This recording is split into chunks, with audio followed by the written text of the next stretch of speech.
I sometimes wonder if the left has just sort of masochistic side to themselves, because it's like they're gluttons for punishment. They really screwed up. If they would just listen to anybody, I mean, if they would just listen to Joe Rogan, if they would listen to my show now and then, they could actually get ahead of the game. Not that I want to do them any favors, but gosh darn it, they really ought to pay attention to a broader cross-section of people. Instead, they're now looking at none other than one AOC, potentially, oh dear, for a run at the presidency in 2028. We are about to enter a political period that will have consequences for the rest of our lives. Yeah, seriously.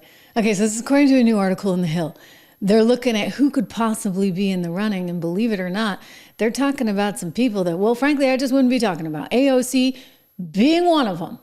And Hillary's name is in the mix, and Kamala Harris, believe it or not, too. But let's talk about AOC, because this is perhaps the most disastrous idea I've ever heard.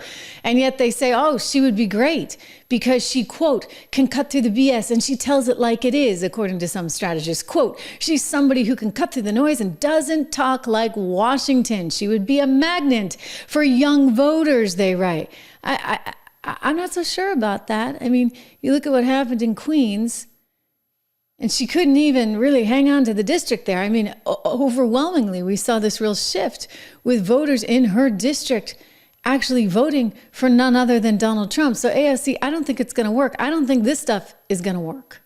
We are about to enter a political period that will have consequences for the rest of our lives. We cannot give up. We now find ourselves in a time in history that has precedent, and we find ourselves, I believe, in a time where there are, let's say, peers in history of mass movements of people that mobilize to protect one another in times of fascism and authoritarianism.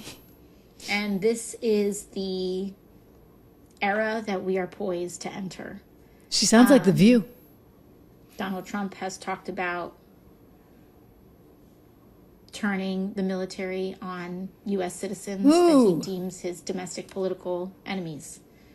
Authoritarians and people that he affiliates closely with and strongmen abroad in regimes like that, it is not uncommon to jail political dissidents or legislative opponents. This is the world that we very realistically may be entering.